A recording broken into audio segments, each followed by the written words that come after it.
Hello friends, Manjusha cooking and ব্লগে আপনাদের সবাইকে স্বাগত। আশা করি সবাই ভালো আছে। এই আমের সিজনে এখন আম সস্তা, তো সহজেই কাঁচা আমের রেসিপি করে রাখতে পারেন। তো আমি আজকে আপনাদের সঙ্গে শেয়ার করব কাঁচা আমের আমসত্ত্ব। তো চলুন শুরু করি।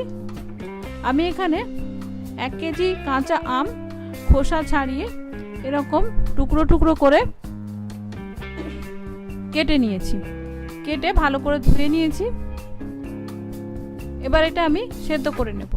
আমি প্রেসার কুকারে সেদ্ধ করছি, আপনারা চাইলে কড়াইতেও সেদ্ধ করতে পারেন, তবে যাতেই সেদ্ধ করুন না কেন আমটা যেন খুব ভালোভাবে সেদ্ধ হয় সেটা কিন্তু দেখে নেবেন। এবার এতে আমি 1 কাপ, চায়ের কাপের 1 কাপ জল দিয়ে দিলাম, কারণ খুব বেশি জল কিন্তু দেওয়া যাবে না, কারণ আম বেশি সেদ্ধ হয়ে গেলে জল কিন্তু ফেলা যাবে না, আর বেশি জল থাকলে পরে কিন্তু শুকোতে অসুবিধা হবে। আমটা আমি 10 মিনিট মতো সেদ্ধ করে নেব। দেখুন আমটা 10 মিনিট পরে সুন্দর সেদ্ধ হয়ে গেছে। আমি আমগুলো একটু স্ম্যাশ করে নিয়েছি, তা সত্ত্বেও কিন্তু আমটা একটু চেলে নিতে হবে। এবার আমি একটা বড় ছাঁকনিতে আমটা নিয়ে নিলাম। অনেকে মিক্সিতে পেস্ট করে নেন, পেস্ট করতে পারেন, তবে আমার মনে হয় যে যদি সেদ্ধ করে নেওয়া হয় তাহলে মনে হয় আমসত্ত্বটা বেশি দিন ভালো থাকে। তো এইভাবে ভালো করে একটু চেলে নেব যাতে একটা স্মুথ পেস্ট পাওয়া যায়। দেখুন আমের মধ্যে আমের এই বাকলা রোঁয়া এসব ছিল, এগুলো কিন্তু আমসত্ত্বতে থাকলে ভালো লাগবে না, তাই ভালো করে আমি চেলে নিলাম। দেখুন একটা স্মুথ পেস্ট পাওয়া গেছে একদম। এটা ঘন পেস্ট, কিন্তু এত ঘন থাকবে না। আমি এতে দিয়ে দিচ্ছি 1 টেবিল চামচ মতো বিট নুন, আপনারা চাইলে নরমাল নুনও ব্যবহার করতে পারেন। দিয়ে দিলাম 500 গ্রাম মতো চিনি।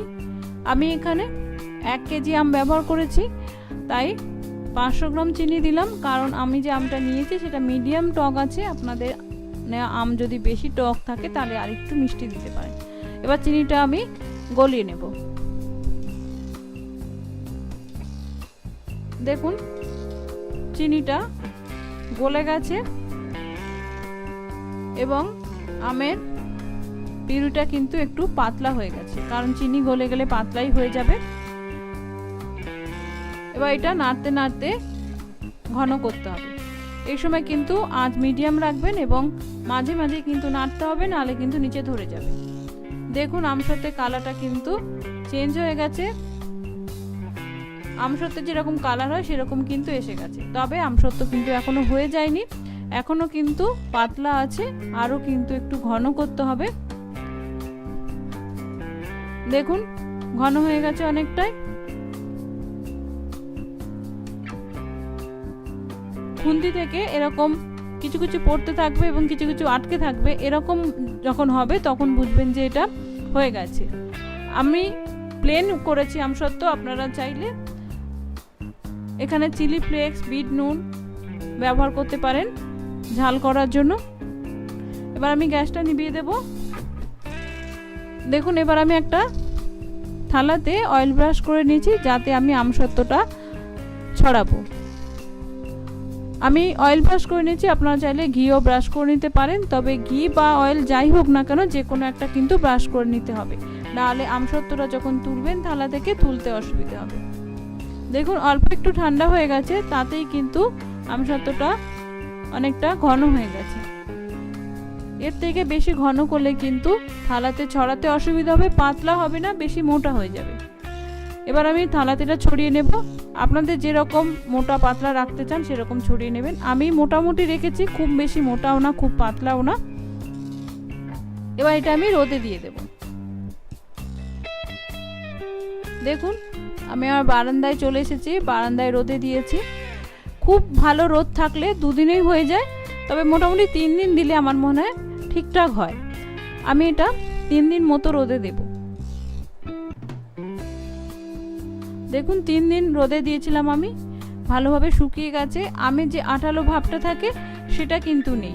দেখুন আমি আঙুলে চাপ দিয়ে ভাবে দিচ্ছি, দেখুন কোনো রকম আঠালো কিন্তু লাগছে না, তার মানে রেডি।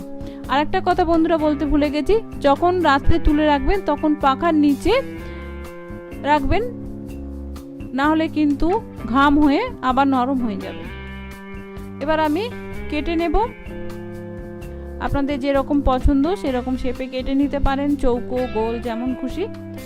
আমি এরকম কেটে একটুখানি ছুরির সাহায্যে ধারে ধারে ছাড়িয়ে নিচ্ছি যাতে সহজেই আমসত্ত্বটা উঠে আসে। দেখুন কি সুন্দর উঠে আসছে, থালাতে কিন্তু লেগে থাকছে না। আমি এবার দেখুন এভাবে রোল রোল করে তুলে নিয়েছি। সুন্দর থালা থেকে উঠে এসেছে, কোনো কিছু ভেঙে যায়নি, টুকরো হয়ে যায়নি। দেখুন আমি এরকম মোটা করে দিয়েছিলাম বলে এরকম হয়েছে। তো বন্ধুরা, রেডি আমার কাঁচা আমের আমসত্ত্ব। দেখুন কি সুন্দর করে উঠেছে, সুন্দর রোল হয়েছে, যেমন আমসত্ত্ব হয় না বন্ধুরা সেরকম হয়েছে, এবং খেতেও কিন্তু দারুণ টেস্টি হয়েছে। আশা করি আপনাদের ভিডিওটি ভালো লেগেছে। এই কাঁচা আমের মরশুমে এটা অবশ্যই করে রাখতে পারেন বাড়িতে সারা বছরের জন্য। তবে যদি সারা বছর করেন তবে ফ্রিজে রেখে দেবেন, তাহলে ভালো থাকবে। আর ভিডিওটি ভালো লাগলে অবশ্যই বন্ধুদের মধ্যে শেয়ার করবেন, আমাকে কমেন্ট করে জানাবেন, সাবস্ক্রাইব করে পাশে থাকার অনুরোধ রইল, এবং এরকম নিত্য নতুন ভিডিও পেতে বেল আইকনটি প্রেস করে দেবেন। নমস্কার, ধন্যবাদ, ভালো থাকবেন, দেখা হচ্ছে নেক্সট ভিডিওতে।